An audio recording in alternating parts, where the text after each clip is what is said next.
Bonjour à tous, c'est Christophe pour ma chaîne Neo.fx. Alors aujourd'hui on se retrouve pour une vidéo exclusivité, c'est-à-dire qu'en gros on m'a envoyé une machine qui n'est pas encore sortie officiellement.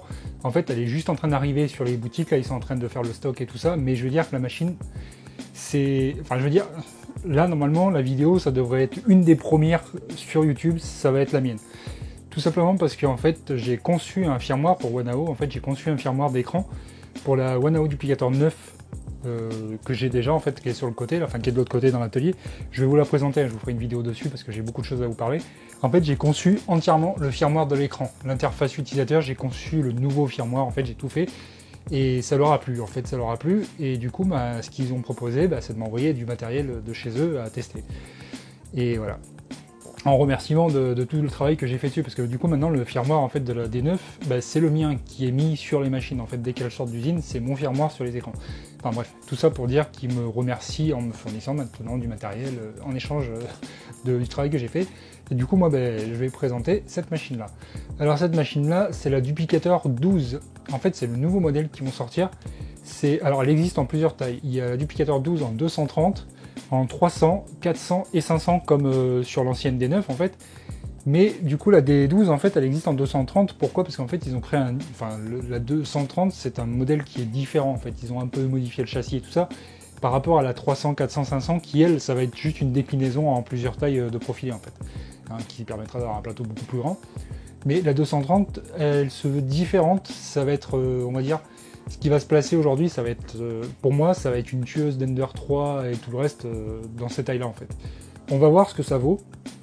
Cette machine-là, elle se veut, on va dire, innovante sur pas mal de choses. En fait, ils ont mis toutes les dernières features qui existent en impression 3D, c'est-à-dire capteur de filament, Wi-Fi, double extrudeur, TMC 2209, écran tactile 5 pouces avec affichage de l'STL.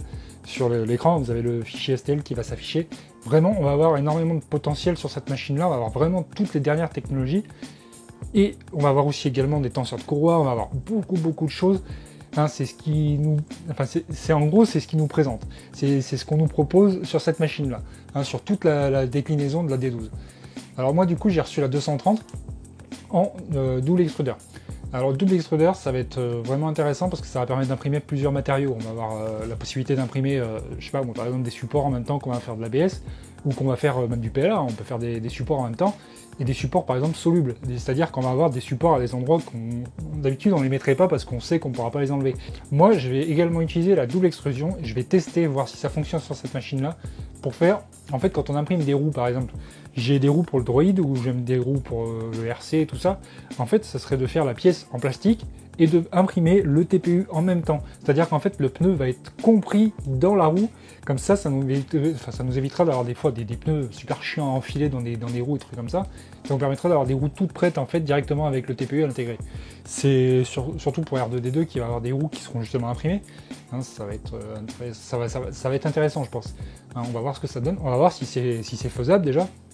En fait cette technologie double extrusion, on a une seule buse mais on a deux moteurs d'extrudeur et en fait quand on change de filament en fait ça se rétracte dans l'extrudeur, enfin dans le tube, ça se rétracte, ça injecte l'autre et ainsi de suite comme ça.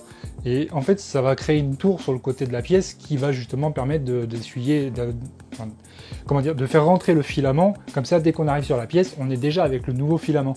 Mais ce qu'il va falloir prendre en compte c'est que différents matériaux peuvent aussi demander différentes températures et différentes rétractations. Ce qui est pour ça que dans Cura, par exemple, on va avoir le mode qui va nous permettre de justement régler le matériau en fonction de l'extrudeur. Et ça, tout ça, je vous en parlerai dans la partie 2. Parce qu'en fait, dans la partie 1, ce que je vais faire, c'est que je vais monter la machine. Comme vous savez, mes vidéos durent longtemps. Mais moi, je veux vraiment que vous ayez un aperçu entier de la machine. Il y a beaucoup de personnes, enfin beaucoup, il y en a 4 ou 5 sur 200 personnes qui vont me dire que les vidéos durent trop longtemps et que ça leur plaît pas.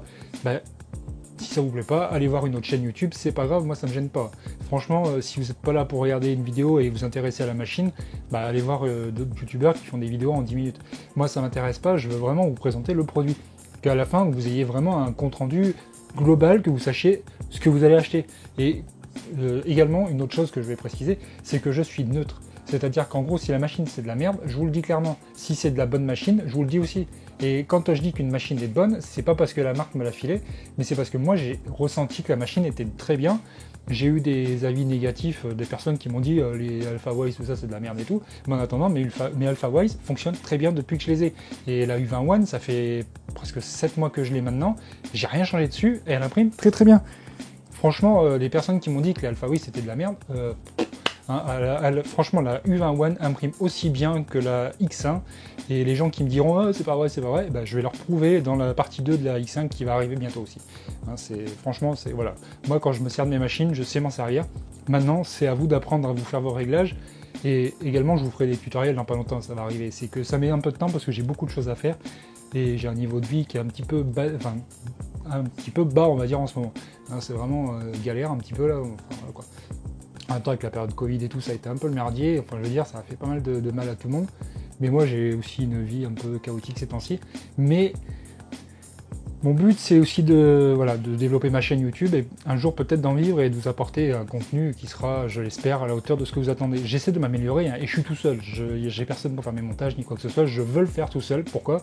Parce que je sais ce que je veux, je sais ce que je veux mettre à quel endroit, je sais comment j'ai envie de filmer. J'ai envie de m'améliorer par moi-même en fait. J'écoute vos avis, il n'y a pas de souci de ce côté-là, mais j'ai envie d'améliorer par moi-même, de faire des vidéos qui me plaisent à moi d'abord, et ensuite qui peuvent vous plaire à vous. Voilà, c'est ma marque de fabrique. Donc avant de m'éterniser, déjà aussi merci à tout le monde, hein. Franchement j'ai eu des dons sur Tipeee, j'ai eu des dons sur Utip, j'ai des personnes aussi, parce que j'ai créé un Patreon pour le projet R2D2, mais ça je vais vous le présenter plus tard. J'ai pas mal de personnes qui m'ont fait des dons ces temps-ci, on commence à avancer. J'ai aussi des personnes qui me contactent en privé pour me faire des dons sur PayPal, et aussi des personnes qui veulent m'envoyer du matériel. Pour l'instant, j'ai pas encore créé de boîte postale parce que je veux pas donner mon adresse perso, ça me regarde pas, c'est ma vie perso. Mais je vais peut-être créer une boîte postale pour les personnes qui veulent envoyer du matériel, des trucs à réparer, même des fois des imprimantes, des trucs comme ça. Je répare aussi des imprimantes, j'en ai fait quelques-unes. Là, j'ai une tablette tactile à réparer pour le facteur du village. Enfin, je veux dire, j'essaie d'aider un petit peu partout, quoi. Voilà. Donc, on est parti sur la D12. Merci à tous. N'hésitez pas à vous abonner aussi, partagez la chaîne un maximum, faites-moi connaître si franchement vous estimez que le contenu que je produis vous intéresse et vous plaît, et vous est utile surtout, n'hésitez pas à faire connaître la chaîne YouTube. Donc c'est parti, on va partir sur la Duplicator 12. Donc là ce que je vais faire, c'est que je vais déballer le carton, je vais vous présenter la machine, et dans cette vidéo là, on va monter la machine ensemble. Donc, je vais vous montrer tout ça et tout, on va l'allumer à la fin, on fera comme d'habitude un calibrage et un ressenti global de la machine. La partie 2, ça sera des impressions, et comment configurer une impression en double couleur et tout ça. Enfin bref. Allez, c'est parti pour la présentation de la machine. Donc, allez, j'ai ouvert le carton, c'était pour voir si tout était en bon état. Parce que j'aime bien toujours vérifier avec les livreurs, on sait jamais s'ils éclatent pas tout avant d'arriver. Donc, déjà, il y a un truc, alors j'ai vu tout de suite quand j'ai ouvert le carton, un truc qui m'a super emballé, c'est la revue technique. En fait, le manuel, il y a des marques qui vous filent juste une espèce de feuille, genre un truc comme ça. Mais là, en fait, ils ont créé vraiment un manuel complet, un manuel d'utilisateur, et vraiment, il est complet. Ça, quand vous allez recevoir la machine, franchement, c'est super intéressant. Il y a vraiment tout. Il y a vraiment tout. Il y a même l'introduction au trancheur, il y a vraiment tout. Bon, après, c'est en anglais, mais bon. En général, vous prenez votre téléphone, vous mettez sur le mode traduction, si vous avez un Google, vous mettez au-dessus, et en mode traduction, avec le mode photo, ça vous traduit automatiquement en français ce que vous voulez voir. Donc, ça vous permet d'avoir la traduction française. Mais franchement, enfin, je veux dire, il est vraiment complet, il y a vraiment tout, quoi. Il y a vraiment tout. Il y a des setups, il y a même des réglages pour les filaments, pour imprimer du HIPS, du PVA, de l'ABS, du PLA. Il y a vraiment des trucs vraiment sympas. Il y a vraiment des trucs sympas, il y a des réglages sur Cura, il y a vraiment tout, vraiment tout. Quand je dis tout, c'est vraiment, il est complet. Il y a vraiment, en fait, il y a plusieurs pages sur Cura, il y a vraiment, je sais pas, il y a une trentaine de pages. Il y a 50 pages, enfin il y a 47 pages. Vous avez vraiment les trois quarts du bouquin, tout ça, c'est Cura. C'est le paramétrage de Cura, même pour le dual color et tout ça, enfin il vous explique vraiment tout. Ensuite, après, on a l'installation de la machine, le montage. Je vais la potasser un petit peu pour voir en fonction des vis ce qu'on doit mettre à quel endroit, mais je pense qu'il y a vraiment... C'est vraiment bien expliqué, quoi.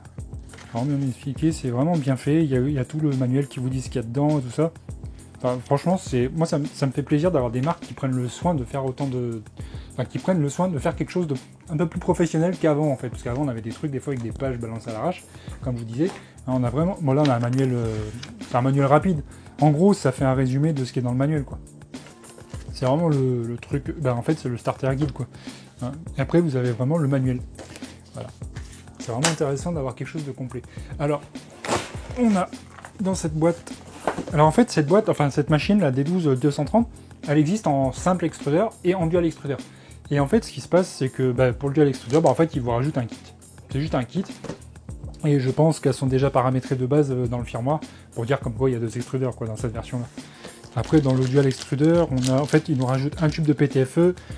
Les extrudeurs, ça va être des types Titan, hein, c'est des clones Titan, ce qui fait qu'on a quelque chose d'assez costaud quand même, on a assez de force, on a vraiment un extrudeur qui est vraiment intéressant. Et même avec un Bowden, ça envoie quoi, ça envoie pas mal, c'est vraiment sympa. Après, on a le support métallique qui va se mettre sur le côté. On a un deuxième capteur de filament, parce qu'on a un capteur de filament par extrudeur, hein, ce qui est logique. Et la barre, franchement, c'est pas mal. Par contre, c'est un peu fragile quand même. Il faut éviter de trop forcer. Ouais, c'est un peu souple quand même, je trouve. C'est un peu souple. Ça, c'est de l'aluminium. Ça, c'est de l'aluminium. L'aluminium simple. Et il faut éviter de le plier parce que je viens de voir que c'est quand même assez fragile. Ça, avec le poids d'une bobine, il faudra voir si ça le supporte avec le temps, si jamais il faut pas faire de renfort en impression 3D, quoi. Donc, ensuite, on a le deuxième extrudeur. Enfin, ça, c'est le E1, en fait, ça, c'est le E2. Donc, on a le E1 qui est ici. On a aussi son support de bobine à lui. Ouais, vraiment, c'est fragile, hein, c'est un peu souple quand même. C'est un peu souple. Après, c'est pas mal qu'ils nous permettent de tester les machines, parce que ça permettra de remonter l'information et de dire que ça, il faut le renforcer un petit peu quand même. Donc, le deuxième extrudeur.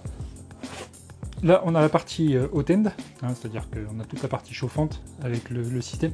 Alors, c'est tout un bloc qui sera juste à visser sur le portique. On a vraiment quelque chose... Bon, après, si vous voulez le voir en détail, je vous ferai une vidéo exprès pour vous le montrer en détail. Je vais éviter de le démonter, parce que vu que c'est... Enfin, je veux dire, le principe de cette machine-là, c'est pas que vous la démontiez, en fait, c'est que vous la montiez, que ce soit plug and play, enfin, vous assemblez et vous lancez l'impression. C'est pas le but de la démonter, je peux le faire en... Enfin, je peux vous le montrer un peu plus en technique, mais ça, je vous le ferai dans une autre vidéo si ça vous intéresse, pour éviter de faire une vidéo trop longue. On a un système, en fait, c'est une prise RJ45.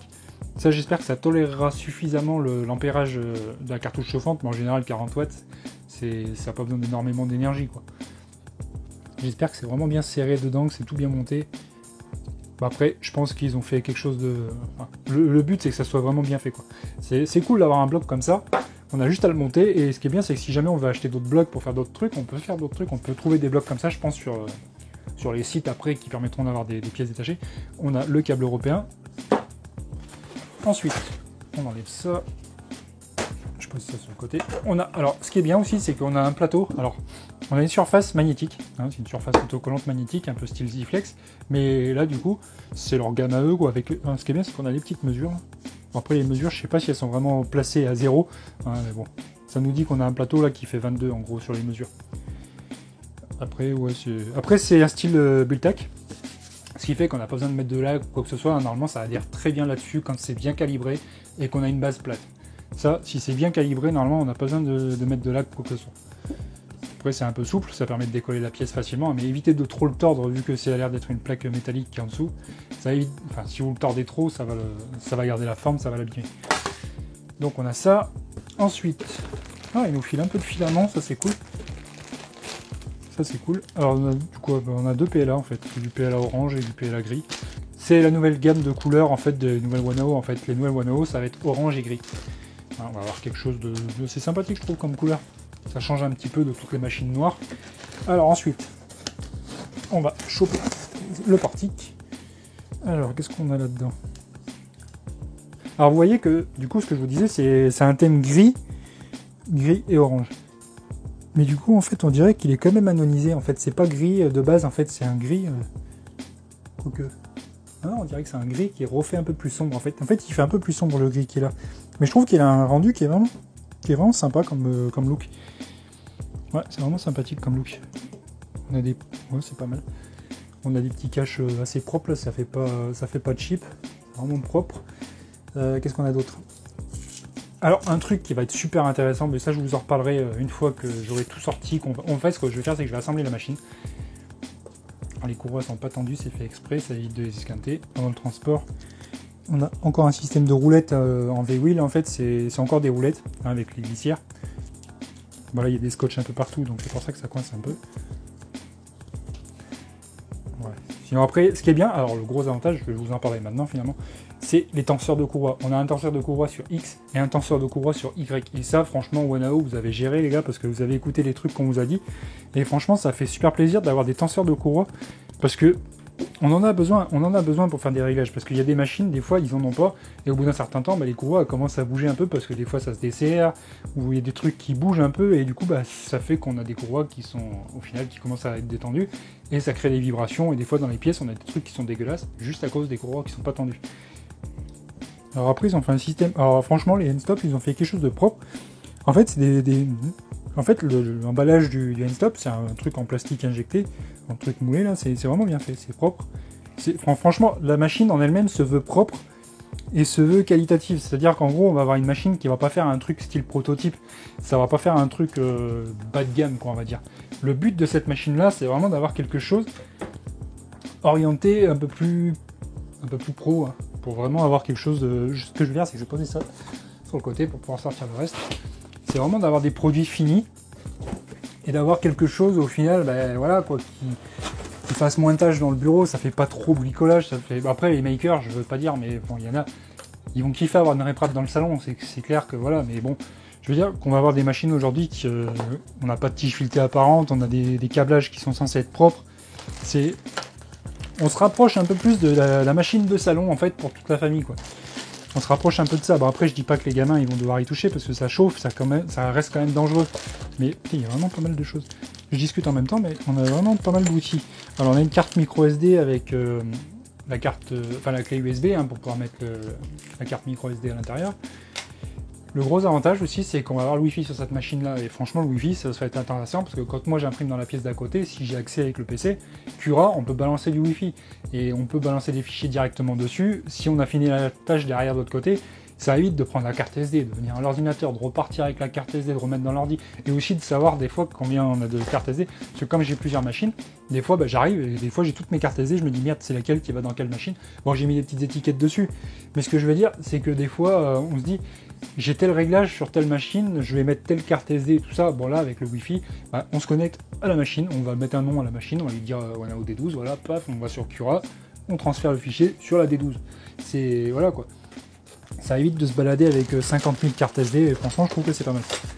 On a une spatule qu'ils ont aiguisée. Là merci les gars, putain, franchement vous avez vraiment bien bossé la Wanao. Franchement la spatule aiguisée, c'est cool, on peut passer sous la pièce au moins, alors que quand il y en a certaines elles ont un bord qui fait 1 mm, tu passes pas sous la pièce. On a le câble USB, on a encore du PTFE, ça va être pour le premier extrudeur en fait. On a quoi là-dedans? On a une pince à épiler avec un bout fin, alors ça c'est cool, même si en impression 3D ça va pas trop me servir, par contre ça va me servir pour l'électronique, c'est cool. Par contre elle est tellement pointue qu'elle est passée à travers le sachet. On a une clé plate, on a des clés BTR, on a une petite aiguille qui est emballée dans un petit sachet tout neuf. Et les gars, les pinces coupantes c'est bien, mais alors il faudra peut-être en mettre des fois parce que c'est franchement utile. C'est dommage. Bon après j'en ai une pétée derrière, mais je veux dire qu'ils ont un petit peu fait comme Simonder au final, ils ont oublié de mettre une pince coupante. Ça je trouve ça un peu dommage. Deuxième capteur de filament. Bon ça doit être les 4 vis qui doivent visser le portique en dessous. Et ça c'est le premier support bobine qui va se fixer. Bah en fait du coup ça va se fixer sur ça, donc je pense que comme ça va se fixer là, je pense que ça sera peut-être pas trop souple. On verra si ça bouge à la longue avec l'aluminium. Là c'est une carte, en fait ça c'est une carte de calibrage. En fait ils vous ont filé une petite carte avec des petites graduations, ça peut vous servir de règle en même temps. Si vous la laissez à côté de votre machine, c'est un petit peu plastifié en fait, c'est une espèce de papier un peu épais. Et on va sortir le dernier morceau. Franchement la qualité m'inspire vraiment confiance. Ce que je vais faire c'est que je vais tout pousser. Voilà, donc j'ai tout sorti du paquet, j'ai tout réuni, alors à peu près les choses qui vont ensemble. Là on a la partie extrudeur numéro 2, on a la partie extrudeur numéro 1 avec la hot end. On a le filament, alors lui je vais le mettre à part, ça sert pas à grand chose pour l'instant, même le câble USB. On va avoir les outils qui vont être ici avec la visserie, la carte SD, on va pas en avoir besoin tout de suite. La spatule c'est pareil. Alors il y a les petites pastilles là, numérotées, bon il y en a une qui a sauté, je pense, bon après on va pas se perdre, hein, c'est numéroté quand même. On a le 2, on a le 1, mais après bon il faut pas trop être stupide, hein, je pense qu'on va savoir à peu près dans quel sens ça se met. Quand on a déjà vu à peu près comment ça ressemble une imprimante 3D. Alors, ce qui est bien, alors comme je vous disais, il y a les tenseurs de courroie, alors ça c'est super. Là, on va en avoir un sur le X, on va en avoir un sur le Y, là, qui est scotché. Pour pas que ça bouge dans le transport. Et du coup, ils sont pas tendus exprès pour pas abîmer les courroies et pour éviter que ça se pète, je pense, en cas où. On a l'écran qui a son petit sachet. Alors, normalement, c'est un écran de 5 pouces, si je dis pas de bêtises, c'est ce qui était prévu. Alors, du coup, c'est un écran tactile, couleur, qui va afficher le STL, hein, on verra ça quand on va l'allumer. Alors, ce que je vais faire maintenant, c'est que je vais l'assembler devant vous. On va faire l'assemblage vite fait. Je pense qu'il n'y a pas énormément de choses à faire. On va avoir les 4 vis du portique. Qu'est-ce qu'on a d'autre? On a 2 petites vis. Alors, je pense qu'elles vont servir à fixer peut-être des end-stop ou des trucs comme ça. On va regarder dans la notice. Ça va pas être compliqué, je pense. Du coup, ce que je vais faire, c'est que je vais poser ça comme ça. Alors, ce qui est bien, c'est que le profilet, en fait, en bas, il est taillé exprès pour faire passer le fil, pour éviter de l'abîmer, justement. Normalement, c'est fait exprès pour passer juste en dessous. Ouais, c'est ça. Même là, ça passe juste en dessous. Fait exprès. Alors ça, c'est les câbles qui vont aller jusqu'en haut. En fait, ça c'est... Ah ouais, d'accord. Ils ont fait passer le câble dans le profilet, en fait, pour le faire ressortir en haut. C'est ça, parce qu'en fait, là, c'est le I qui va avec celui-là, donc le I. Ouais, donc c'est ça, on peut pas se tromper. Donc I avec I, c'est logique. Et J avec J sur le moteur. Ouais, c'est ça. Donc ça veut pas tenir comme ça, donc je vais le poser quand même comme ça. Je vais finir de défaire... Alors, je l'ai mis pour voir si ça tenait bien. Alors, ce qui est bien, c'est que le plateau magnétique, ils ont mis des espèces d'équerres. Comme ça, vous êtes forcément obligé de le poser droit. En fait, il se met à angle droit, il est forcément droit sur le plateau. Ça, c'est pas mal. Alors, par contre, il y a des petits trous de vis qui ressortent à des endroits et il y a des petits pocs à des endroits. En fait, il est un peu rayé le support magnétique. Bon, j'espère que ça va pas gêner sur la surface quand on va la poser et qu'on va imprimer.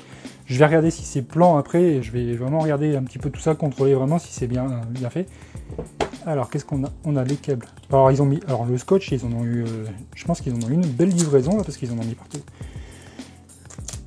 Donc, c'est parti. Donc, en plus, c'est du scotch armé, là. C'est du scotch qui colle vachement, qui est chiant, ça se prend n'importe où, ça. Alors, du coup, ce qui est bien, c'est qu'ils ont fait un système de câbles comme ça. Hein, c'est une espèce de système de câbles comme pour les téléphones à l'ancienne, avec les câbles. Et franchement, du coup, c'est cool, parce que ça permet d'avoir un câble qui est extensible et qui évite de s'abîmer. C'est pas une nappe, on a un vrai câble. On a un vrai câble, ça évite que justement ça chauffe trop ou quoi que ce soit. Après, bon, il faut espérer que les câbles qui sont dedans, ils soient pas aussi fins que des câbles de téléphone, parce que ça risque de chauffer un peu. Donc de ce côté-là, j'ai tout défait. Putain, ils ont vraiment usiné les profilés. C'est propre par contre. Hein. Les profilés, ils sont pas usinés dégueulasses. Ça, c'est cool. Ils ont vraiment fait ça bien. Ils ont vraiment fait ça bien. De ce côté, c'est pareil. Alors du coup, on a encore du scotch là. On va faire sortir tout le câblage. Tac. Donc qu'est-ce que c'est celui-là? Ça c'est le câble. Ah d'accord. Ça c'est le câble qui va venir dans le portique et qui va venir se fixer directement. Ça c'est franchement, c'est propre. C'est propre. Franchement ça me plaît, c'est propre. Et c'est pas parce qu'ils m'ont filé la machine, franchement c'est vraiment bien fait. On a un câble tressé, enfin une gaine tressée plateau chauffant et c'est vraiment cool. Ils ont fait un guide en plastique pour tenir le câble, pour éviter justement que ça finisse par se péter. Là les gars de chez Wanao, vous avez vraiment écouté tout. Vous avez vraiment tout écouté. On a des mousses pour protéger le plateau, pour éviter qu'il s'écrase pendant le transport. Ça c'est cool. Je vais essayer de vous montrer vite fait. On a des ressorts jaunes renforcés avec des grosses molettes pour le guidage. Enfin, franchement, là, les gars, putain, ils ont vraiment bien bossé. Désolé pour le gros mot, mais ils ont vraiment bien bossé. Bah du coup, on va l'assembler. Hein. Alors du coup, à l'arrière, si vous vous posez la question, il n'y a qu'un seul moteur. Hein. C'est comme sur les Ender 3 et tout ça, on n'a qu'un seul moteur. On a un roulement ici qui bloque et on a une petite noix en laiton. On n'a pas l'air d'avoir de backlash. Vous vous souvenez, j'en ai parlé dans d'autres vidéos, le backlash, en fait, c'est quand la petite noix, en fait, elle bouge sur la tige Acme. En fait, c'est que en fait, le filetage, il est usiné à l'arrache, et on a vraiment un jeu important, et au final, ce qui se passe, c'est qu'au final, derrière, on va devoir monter des noix avec des anti-backlash. En fait, c'est un ressort, avec une autre noix filetée par-dessus, qui est prise en sandwich, et en fait, ça comprime, enfin, ça crée une compression, et du coup, bah, ça fait que la noix ne bouge plus. Mais là, ça a l'air d'être propre, ça bouge pas, il n'y a pas de jeu. Les roues, elles ont l'air d'être bien serrées d'origine. Ouais, franchement, elles sont bien serrées d'origine. Elles sont pas... Elles glissent pas. C'est cool. Elles ont bien serré. Et là, ils ont mis des excentriques. Ils n'ont pas fait un système de ressort comme sur les D9. Franchement, les mecs, merci d'être revenus à l'excentrique parce que ça évite de bouffer les roues. Parce que le système de ressort qui est sur les D9, le problème, c'est que si on est mal guidé, bah, ça finit par écraser une des roues sur les deux et ça finit par devenir ovale. Là, avec ça, on a quelque chose qui est au moins... On est sûr que ça bougera pas. Avec les excentriques, au moins, une fois que c'est guidé, bah, c'est guidé. Donc, bah, c'est parti, on va la monter.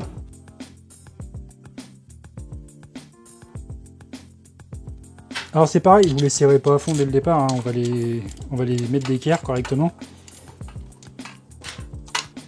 Vous les serrez pas, c'est juste pour mettre le portique en place.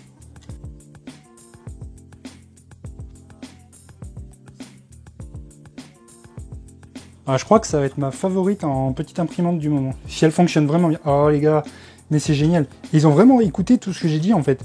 Parce que je viens de voir un truc, en fait le bloc d'Alim, Vous vous souvenez de la vidéo de X1, si vous l'avez regardé, la vidéo de la X1, je parlais justement du fait qu'il y avait des aérations qui étaient grandes ouvertes et qu'il n'y avait pas de filtre. Et ben là, on a des filtres. On a des filtres. C'est génial, on a des filtres pour éviter la poussière et tout, quoi que ce soit. Franchement, les gars, vous avez géré. Là, Wanao, franchement, ils ont écouté tout ce que les gens ils ont dit. Ça fait super plaisir. Ce que je fais en général, c'est que je prends une équerre avant de serrer tout ça.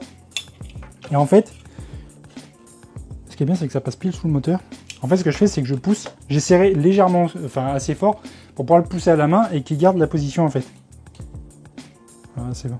Donc on a 14, non, même pas, c'est pas 14, c'est dans le sens. Alors on a 13,2 et là on a 13,2. Donc là on peut serrer. On est vraiment poussé à fond sur les profilés. On évite de trop gigoter le truc pour pas le décaler. Après il y en a, ils vont dire ouais, il faut faire ça plus d'équerre, il faut prendre des outils, tout ça, le merdier et tout. Pour quelqu'un qui veut pas s'emmerder, normalement ça suffit largement. Ça suffit largement. Franchement, si le portique il est vraiment bien assemblé. Après, je vais prendre le fait qu'ils ont vraiment assemblé le truc. Je vais tout contrôler les vis. Je contrôle tout. Hein. Franchement, voir si tout est serré. Et ça a l'air d'être serré de partout. Ah, quoique, vous voyez, là, j'en ai rajouté un petit peu. Là, c'était pas serré. Là, c'est pas serré en fait. Pas toutes. Vous en remettez un petit coup. Hein. Toujours. Toujours, quand vous avez vos machines, vous contrôlez toujours. Là, c'était serré en haut. Ça, c'est bien. C'est super important que ça soit serré, parce que si c'est pas serré, en fait, avec le temps, ça va bouger, et ça va finir par se redesserrer, ça va créer des vibrations, et au final, bah, à force, votre machine elle va faire des impressions dégueulasses. Alors maintenant, on a le portique qui est installé, on va pousser ça. Alors la courroie, elle n'est pas tendue, du coup, ça fait que là, ça se prend un peu dedans. Du coup, on va en profiter pour la serrer un tout petit peu. On va regarder que tous les câbles sont bien mis. Alors là, je viens de voir un petit point qui va m'embêter un petit peu, je le sens. En fait, le plateau, quand il recule, vous allez avoir la gaine qui se coince sur le moteur. Je sais pas si vous allez le voir. Vous voyez la gaine là? Ça se prend dans le coin du moteur et ça tire. Ça c'est un peu dommage. Vous voyez? Vous voyez? Ça va tirer à force et ça risque de l'abîmer à force. Donc ce que je pense faire, c'est essayer de faire une petite patte qui va le pousser dans l'autre sens là-bas. Ça c'est la gaine qui a pris sa forme, malheureusement c'est la gaine qui a pris la forme. Après on peut peut-être essayer de la tourner un petit peu. C'est la gaine en elle-même, hein, c'est un peu du plastique. Là vous voyez, c'est bon, j'ai réussi à la repositionner. Ouais, c'est bon. Vous voyez? Ça c'est vraiment des petits détails qu'il faut faire très attention avant de démarrer la machine, parce que ça peut tirer des fois et ça peut abîmer les extrudeurs, ça peut abîmer les plateaux chauffants, ça peut abîmer plein de choses. Alors, au niveau des lettres, on a le petit C pour le petit moteur qui est ici, qui va venir se mettre dans le petit C. Tac, ensuite, on a ça. Alors ça va être les capteurs de filament, je pense, les deux là. Ouais, c'est ça. Je vais virer ça, ça va me gêner. On a quoi ensuite? On a le A et le A ici. Ça se met ensemble. Tac. On va avoir la même chose ici. On a le E et le E qui sont ici. Tac. On a le petit F qui est ici. Qui va se mettre avec le end-stop qui est ici, le petit F. Tac.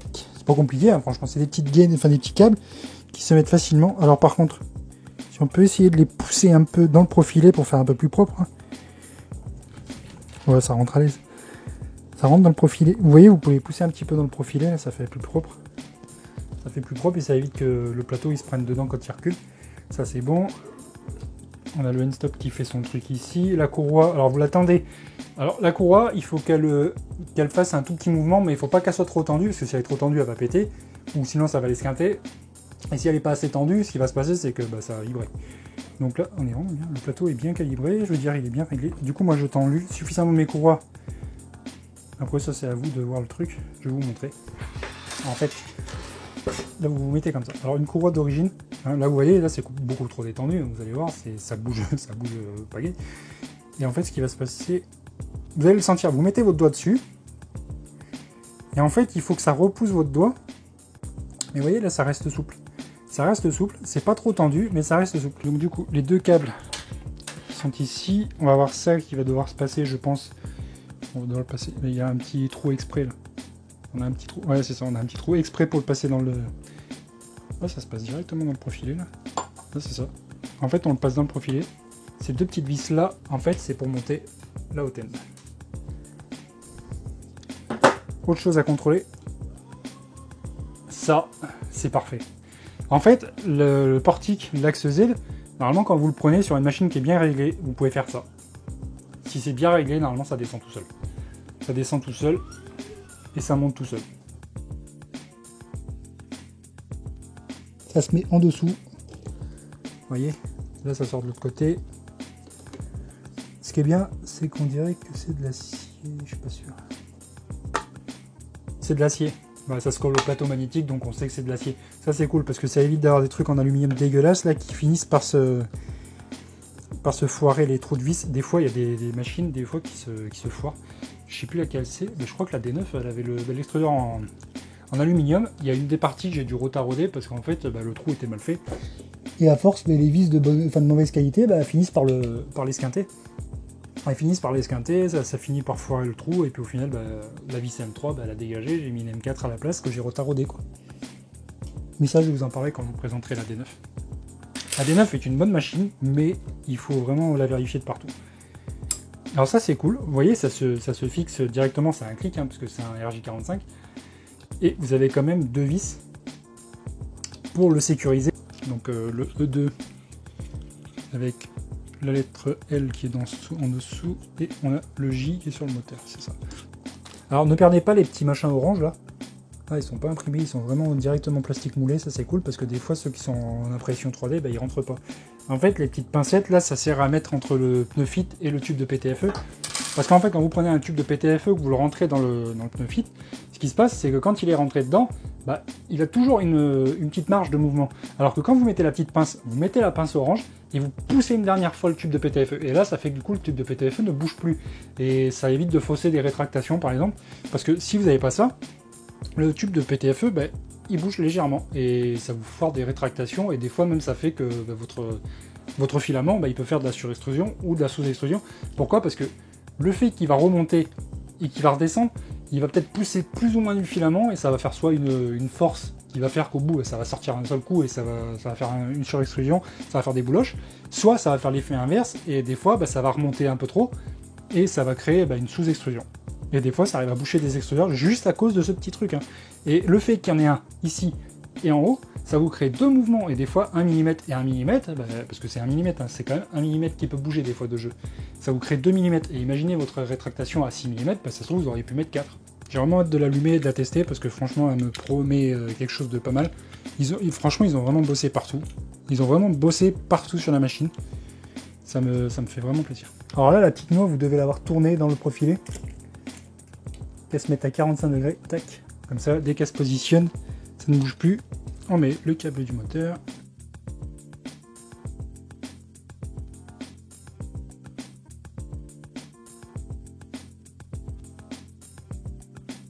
Donc là, je vais vous montrer vite fait. Donc vous voyez. Là, vous voyez. Donc j'ai mis les 4 vis. Ça ne bouge plus. Les deux petites noix ont tourné. Les deux câbles moteurs. Ensuite, on va prendre le tube de PTFE.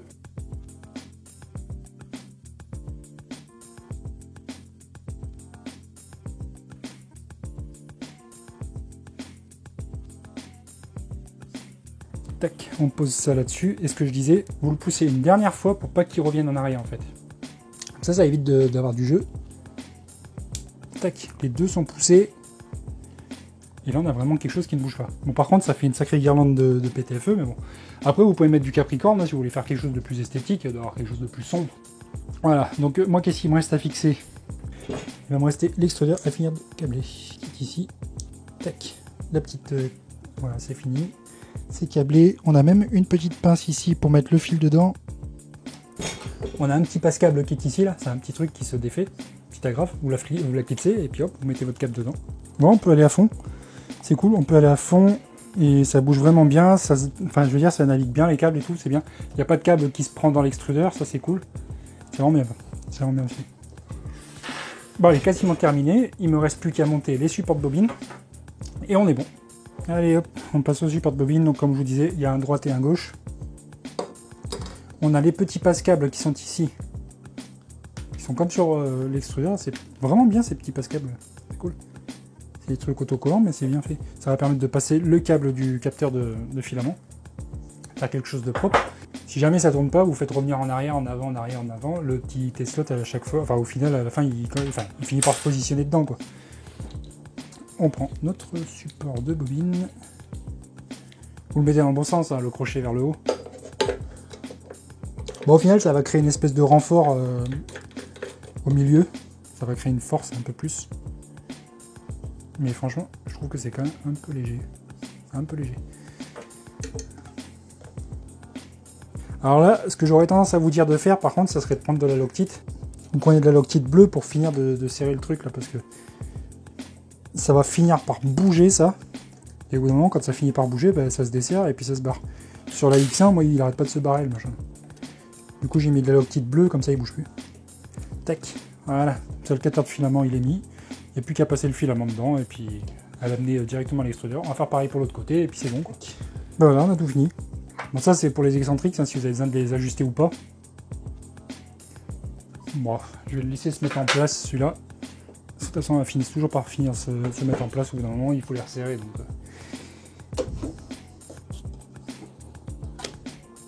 ben voilà.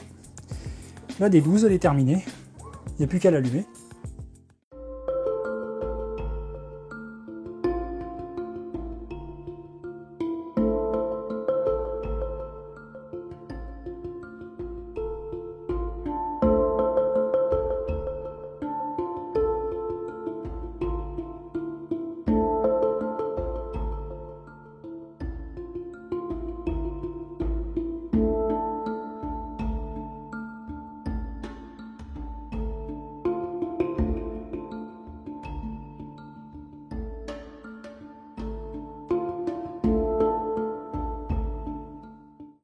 Wanao Duplicator 12. Je vais vous faire un tour global. Mais franchement, dans l'ensemble, ça s'est bien passé. J'ai encore déjà foutu une trace de doigt sur l'écran, mais bon, en même temps, l'écran tactile, on n'a pas le choix. On va prendre le câble, et puis on va la brancher. On va la faire démarrer. Si ça explose pas, bah, c'est que tout est bien fait. Franchement, Wanao, vous avez géré là. Vous avez bien conçu la machine. Je trouve que le mec qui a bossé chez vous, là, qui a conçu la machine dans lui-même, il a bien travaillé là. Franchement, là, ils ont bien écouté toutes les communautés, ils ont bien écouté, ils ont écouté les passionnés, les fans et tout, qui ont dit des trucs et tout, qu'il fallait que voilà, ça soit fait. Je trouve que c'est bien d'avoir enfin une marque qui se met à l'écoute des gens des fois. C'est parti, on va l'allumer et on va voir ce que ça donne.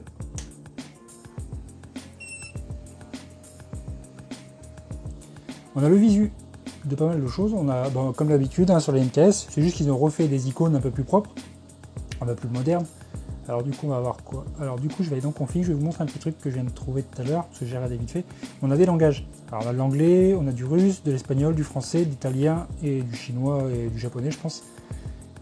Mais du coup, c'est cool d'avoir du français. Au final, j'ai cliqué sur français. Je regarderai quand même, je vais contrôler s'il n'y a pas de faute d'orthographe ni quoi que ce soit, et je leur ferai remonter si jamais il y a quoi que ce soit.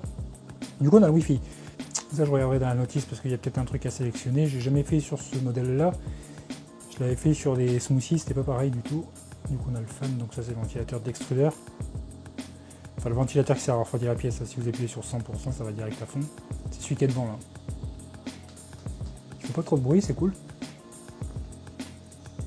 Ouais, 50 ou 0. À 50 il fait un peu de bruit, bon le PWM en même temps à moitié d'énergie, ça fait toujours un peu de bruit. À propos, on a la version du firmware, donc c'est Robin Nano 35 qu'on a dedans. Ça doit être le firmware de l'écran je pense. Quoique j'ai dit que c'est un 5 pouces, mais je crois que c'est un 3,5 sur celle-là. 3,5, je crois que c'est sur la version 300, 400 et 500 que c'est une version 5 pouces. Donc après on a préchauffe, on va sélectionner nos valeurs, hein, pareil si on veut faire chauffer. D'ailleurs je vais le faire chauffer, mais je vais le faire monter un petit peu aussi, avant de le faire chauffer. Si jamais il touche le plateau, leveling, bon ça c'est toujours les 4 points, 5 points avec le point du milieu. On va en faire un petit vite fait. L'accueil, donc ça c'est le home de tous les axes. Et franchement, j'ai regardé vite fait, mais TMC 2209, là je vais vous montrer vite fait. On n'entend pas la machine, on n'entend pas. Tout ce qu'on entend c'est le ventilateur qui est sur le côté. Ça va faire concurrence à pas mal de machines de l'autre côté qui font du bruit. Ça c'est intéressant. Alors du coup les axes, vous pouvez déplacer, bon ça c'est les mouvements d'axe. Hein, vous pouvez sélectionner 1 mm, 10 mm, 0,1. Le leveling dans 4 points, on a extrudeur ici qu'on veut extruder du filament. En fait ça c'est la même chose que quand on fait filament, sauf qu'on a plus de paramètres dans l'extrudeur. En fait on peut sélectionner les distances qu'on veut extruder pour faire des réglages. Si jamais on veut voir si c'est bien réglé, si c'est bien calibré, qu'on fait extruder 10 mm, et qu'on veut mesurer 10 mm, ben on regarde ça.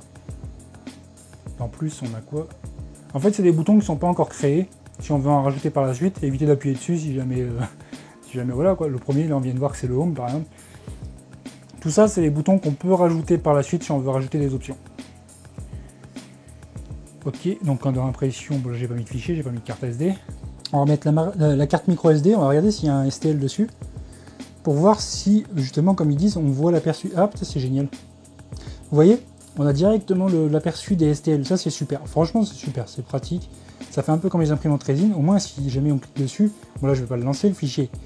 Mais on voit vraiment, enfin, on voit que c'est des fichiers d'exemple. On a un dual color qui est ici, là. Ça, je testerai avec les deux petits bouts de filament qui sont fournis avec, là, le orange et le gris. Je ferai le test, voir comment il est tranché, le truc, et voir comment ça réagit. Et moi, ça va me permettre en même temps de voir ce qu'ils ont fait comme réglage pour voir un petit peu ce qu'ils ont mis comme matériel. Bon, après, c'est 2 PLA, donc du coup, voilà. Mais moi, je vais faire des réglages pour mettre du PLA, du TPU, faire d'autres trucs, faire double matériau. Et ça, je vais vraiment vous le présenter dans la partie 2, quoi. On va vraiment aller à fond sur tout ça, quoi. Donc là, ce que je vais faire, c'est que je vais la mettre en chauffe. Faire préchauffe, extrudeur et au lit. Ils ont appelé ça hot lit en français. J'aurais appelé ça plateau, mais bon. Donc du coup, on va mettre ça. On va mettre 200 degrés et on va mettre le plateau à 60. Donc du coup, on est chaud partout.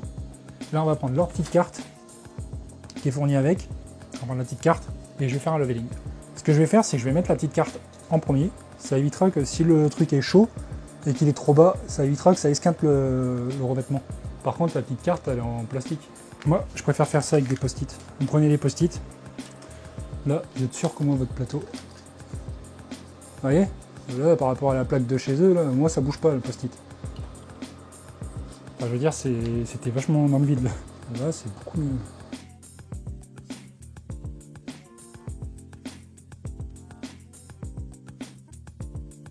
Wanao Duplicator 12, le compte rendu. Alors, pour moi, pour l'instant, c'est un sans faute. Tout me plaît. J'ai relevé aucun défaut qui m'ont choqué, à part le petit câble derrière, mais je vous l'ai dit, ça, une fois qu'on l'a retordu, il n'y a plus de problème de ce côté-là. Les tenseurs de courroies, c'est génial. Mes courroies sont parfaitement tendues et on n'a pas à s'emmerder à desserrer les vis et quoi que ce soit pour tirer. On a juste à régler les deux petites molettes. Les courroies se tendent nickel. Le câble style RJ45 là, avec la petite connexion, ça c'est nickel. Bon là je l'ai pas serré parce que je me suis dit à le démonter tout à l'heure parce qu'en fait je l'ai tiré un peu plus parce qu'en fait il était rentré un peu trop en bas dans le carénage. Du coup je l'ai tiré un peu et il s'est positionné correctement du coup maintenant. Hein, on le fixe directement dans le profilé derrière là. Hein, vous pouvez le faire glisser dans le profilé, ça se règle proprement comme ça. On a tous les câbles qui sont propres. L'espèce de petit câble accordéon, ça c'est super. Franchement, je veux dire, la machine elle-même, les extrudeurs Titan, bah, pour moi c'est du connu, hein. J'ai l'habitude de les avoir. J'ai les mêmes sur la X1, j'ai les mêmes sur la Chiron, j'avais les mêmes d'origine, ça marchait très bien aussi, jusqu'à ce que je mette le dies, mais franchement, c'était pas par rapport à l'extrudeur que ça me gênait. Le dies, en fait, c'est juste parce que je voulais faire des matériaux plus poussés. Là, sur cette machine-là, les Titans, vous pouvez y aller, hein. Franchement, les Titans, c'est nickel. On en a deux dual extrudeurs, j'ai hâte de tester les dual color, franchement, j'ai même hâte de tester le dual matériau surtout. J'ai envie de faire du TPU avec du PLA pour voir ce que ça donne, si je peux faire des pneus en même temps que des pièces. Je vais imprimer des roues avec des pneus intégrés et franchement j'ai envie de voir ce que ça donne parce que j'en ai plein à faire pour BB8 en fait, pas BB8, sur R2D2 en fait j'ai des Omni Wheel à faire et c'est du plastique et en fait les pneus ils sont super chiants à rentrer dans la roue. Donc du coup, ce que je vais faire, c'est que je vais imprimer le TPU directement sur le matériau, enfin sur le PLA. Et ce qui est bien, c'est qu'on peut faire du coup un pneu plein pour le rentrer directement dans la pièce. Et on a vraiment quelque chose, au final, on aura un truc souple, mais plein en même temps pour avoir quelque chose de durable et qui permette de résister au poids que l'engin va faire derrière. Enfin bref, pour pas m'éverpiller sur R2D2. La Wanao Duplicator 12 230. Wanao, ils ont super bien bossé. Les TMC 2209, ça fait pas de bruit, c'est super silencieux sur tous les axes. La seule chose qu'on entend, c'est la ventilation de l'extrudeur et la ventilation de l'alimentation qui se met en route quand ça démarre, hein, quand ça chauffe. Mais je veux dire que c'est que des bruits de ventilation, c'est pas des trucs insurmontables. C'est par rapport au bruit des moteurs, quand ça imprime, que ça fait tout le temps des bruits de moteur et tout ça, c'est complètement différent. La ventilation, après ça se règle, on peut acheter des ventilateurs un peu plus silencieux. Mais je veux dire qu'en elle-même, la machine, franchement, elle respire la qualité. C'est vraiment bien fait, il y a des filtres à poussière sur les carénages, ça je trouve ça super. Je vais vous la montrer, je vais vous faire des derniers gros plans à la fin de la vidéo, vous verrez il y aura des gros plans pour vous montrer la machine. Les supports de bobine, bon, je trouve qu'ils sont un peu souples. Mais au final, avec une bobine ici, bah, ça devrait le faire. J'en ai pas sur le côté, là, ils sont dans l'atelier à côté, mais je veux dire, au final, ça va. Vu que le poids, il est en appuyant vers le bas, je veux dire, ça va pas les tordre. Ça va pas les tordre. Je pense que ça va pas les tordre. Ça bouge un petit peu, par contre. Hein. Ça risque, bon, encore, ça risque peut-être pas trop de vibrer, parce que bon, il y a juste le petit machin là qui fait un peu de bruit au niveau du capteur de fin de filament. Mais je veux dire, une fois que le fil sera dedans, ça va le stabiliser, il bougera plus, il va rester comme ça. Donc ça, il n'y a pas de problème de ce côté-là, ça va être bien quoi. Les end-stops sont vraiment bien faits, je trouve, ça fait propre. Franchement, ça fait super propre. La machine en elle-même est vraiment nickel. Je vais l'éteindre. Parce que comme je suis en bout de câble pour vous montrer... Mais franchement, la machine, déjà, elle est pas très lourde. Hein, je dois faire 15 kg, je crois que ça fait même pas... Je crois qu'elle fait 12 kg, un truc comme ça. Mais je veux dire, ça fait vraiment propre. On n'a pas de câble qui passe partout. C'est vraiment... Vous voyez? C'est vraiment propre. On a juste la gaine qui est ici. Alors comme je vous disais, la gaine, pensez à bien l'articuler dans ce sens-là. Hein. Comme ça, elle va pas se prendre dans le moteur ici. Ça va rester comme ça. Vous voyez, là c'est bon, maintenant c'est positionné parfaitement. Il n'y a pas de problème de ce côté-là. Le carénage il est vraiment bien fermé de partout. Il est fermé de partout, mais il est fermé également en dessous. Ça fait vraiment quelque chose de propre. Vous voyez? Bon, là j'ai le support bobine qui va me gêner. Vous voyez, ça fait vraiment propre. On a l'alimentation qui est séparée de la carte mère. C'est vraiment 2 compartiments. Ça c'est cool. Ça fait vraiment... On a des pieds en caoutchouc hein, qui vont absorber les vibrations. C'est vraiment, ça c'est super les patins, ça c'est super.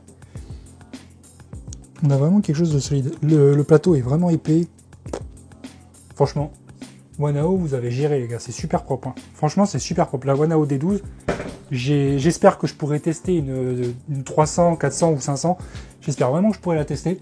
J'ai la D9 500 à vous présenter, mais bon, elle commence à dater un petit peu, mais c'est toujours une machine qui est dans le vent, tu vois, c'est cool. Mais voilà, quoi, ils ont quand même vraiment quelque chose de... Là, la D12, je m'attends à vraiment avoir quelque chose de vraiment bien sur les gros modèles. Je pense que ça va être super. Ça va être super. Je sais pas, voilà, quoi, ça me plaît. Franchement, là, Wanao, ils ont vraiment fait un super boulot. J'espère que ce petit montage vous aura plu et que voilà, quoi, ça vous décidera peut-être à en acheter une ou pas pour voir, quoi. Mais après, vous aurez mon compte rendu dans la partie 2 au niveau des impressions. Hein, je vais vous montrer comment on fait une impression en dual color, une impression en simple couleur, ça vous savez faire, mais je vous ferai quand même un petit compte rendu. Je vous ferai un réglage du Wi-Fi pour vous montrer comment ça fonctionne. Parce que MKS, on peut du coup l'utiliser aussi. Je crois qu'on peut aussi avoir une application sur le téléphone portable, sur le smartphone. On peut avoir un aperçu, je crois. Je suis pas sûr, mais je crois que c'était ça. Sur les anciens MKS, je crois qu'on peut le faire. Mais on peut quand même avoir un suivi avec Cura, balancer un STL dessus en Wi-Fi, et ça, c'est cool. Ça, franchement, c'est cool. Voilà. Donc, merci à tous. C'est grâce à vous, tout ça. C'est grâce à vous. Enfin, c'est grâce à moi aussi, parce que c'est moi qui ai fait le firmware pour la D9. Mais je veux dire, c'est grâce à vous que ma chaîne, aujourd'hui, elle attire un peu plus de marques. Parce que je pense que si j'avais eu 5 abonnés, je pense que la marque n'aurait peut-être pas envoyé une machine à tester sur ma chaîne, parce que ça n'aurait pas eu un intérêt pour eux. Là, on est presque à 6000 abonnés, on est à 5800 et des patates quand je vais faire la vidéo. C'est grâce à vous que cette aventure commence à être super importante. Pour l'instant, je n'en vis pas. Pour l'instant, je n'ai rien du tout. Enfin, les machines, j'achète rien. C'est vraiment grâce à l'affiliation, Gearbest. Enfin, c'est vraiment grâce aux marques que je reçois des machines aujourd'hui. C'est vraiment grâce à ça.